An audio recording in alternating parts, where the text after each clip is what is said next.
Sa balita naman sa labas ng Metro Manila, isa sa mga biktima ng hold-up sa Tagaytay hindi pa natatagpuan, habang dalawang lalaki sa Rizal arestado dahil sa iligal na droga.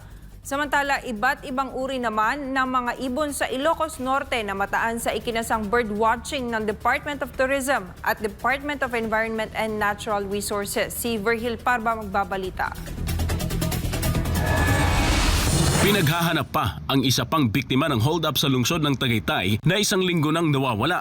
Kinilala siya bilang si Ruel Roca. Ang kasama nitong pinsan at driver din ng SUV na kanilang minamaneho bilang door-to-door service ay una nang natagpuan patay sa gilid ng highway sa Tagaytay Mendez Road. Ayon sa Tagaytay City Police, bumuo na sila ng investigation task force para tumutok sa kaso ng pang-hold up at pagpatay sa nasabing magpinsan. Matatandaang bumiyahe ang mga biktima nang mag-book sa kanila ang isang pasahero na mapalad na nakaligtas at siyang naging witness ngayon sa nasabing krimen. Naaresto naman itong Sabado, Abril 12, ang dalawang lalaki sa Barangay Pantok, Binangonan, Rizal sa ikinasang bypass operation ng Binangonan Municipal Police Station. Kinilala ang dalawang lalaki na sina alias Khalifa, 40 taong gulang, at alias Jan, 32 taong gulang, kung saan nakumpiska rin sa mga ito ang 5 pakete ng hinihinalang shabu na may bigat na mahigit 110 gramo at may halaga na mahigit 700 at 50,000 piso, isang brown na pitaka,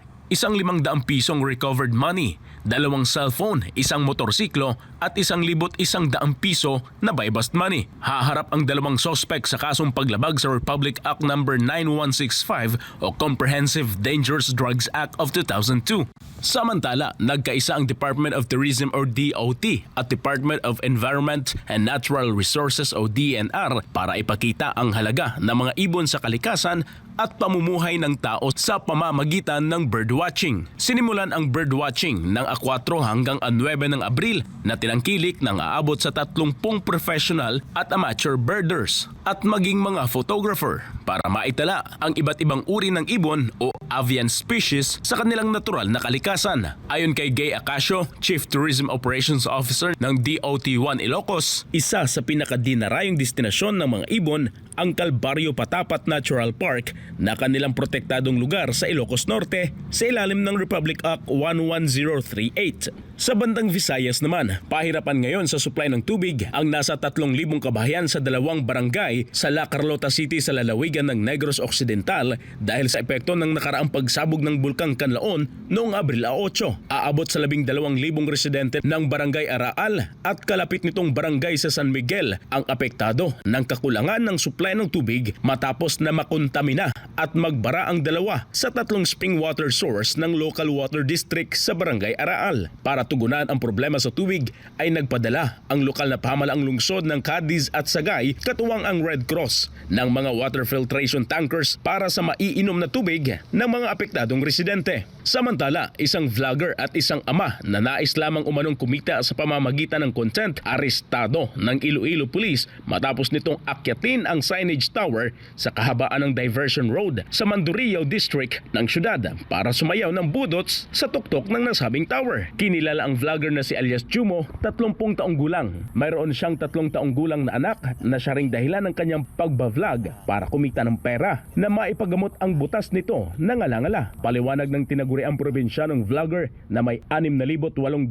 na followers, nais niyang sumikat para mag-monetize ang kanyang video at maipagamot ang kanyang anak. Ang pag-akyat nito sa tower ay umagaw ng pansin sa publiko dahil sa pag-aakala na ito ay magpapakamatay kaya agad na nai-report sa kapulisan. Samantala, viral ngayon sa social media ang video kung saan makikita ang 2 lalaki na buhat-buhat ang isang ginang na duguan ang ulo at mayroon pang malay para isugod sa ospital, ngunit hindi na ito umabot ng buhay. Ang ginang ay kinilalang si Erlinda Cabatuan Villaplana na pinagtataga ng kanyang mister na isang magsasaka at di umano'y gumagamit ng iligal na droga na pawang mga residente ng Barangay Abunda Mabuhay, Zamboanga City. Sa investigasyon ng Mabuhay Municipal Police, Matagal nang pinagdududahan ng sospek ang biktima na mayroong ibang lalaki dahilan ng mainit nilang pagtatalo bago nito walang awang pinagtataga ang misis na agad nitong ikinasawi. Sa Mindanao naman, sa halip na makapag-relax sa Energy Park sa Tagum City,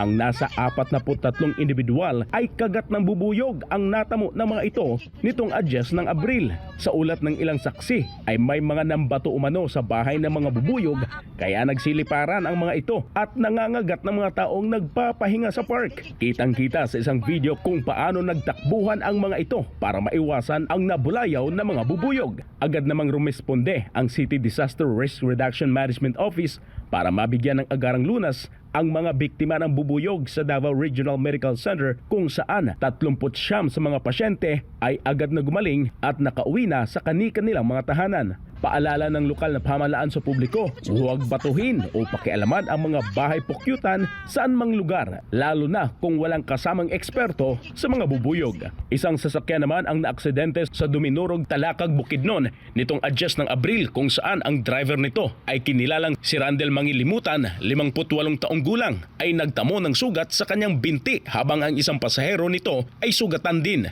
Sa agad na pagresponde ng 4th Infantry Division sa pamamagitan ng Forward Support Medical Company ng Service Support Battalion ay nabigyan ng agarang lunas ang mga biktima at nadala sa Bukidnon Provincial Hospital sa Kalilangan. Ayon kay Lieutenant Colonel Milner Taglinaw, Acting Commanding Officer ng Serving Support Battalion, ang katungkulan ng mga kasundaluhan ay hindi lamang pagprotekta sa bansa kundi maging sa sambayan ng Pilipino. Para sa Diyos at sa Pilipinas kong mahal, ito si Verhil Parba, SMNA News.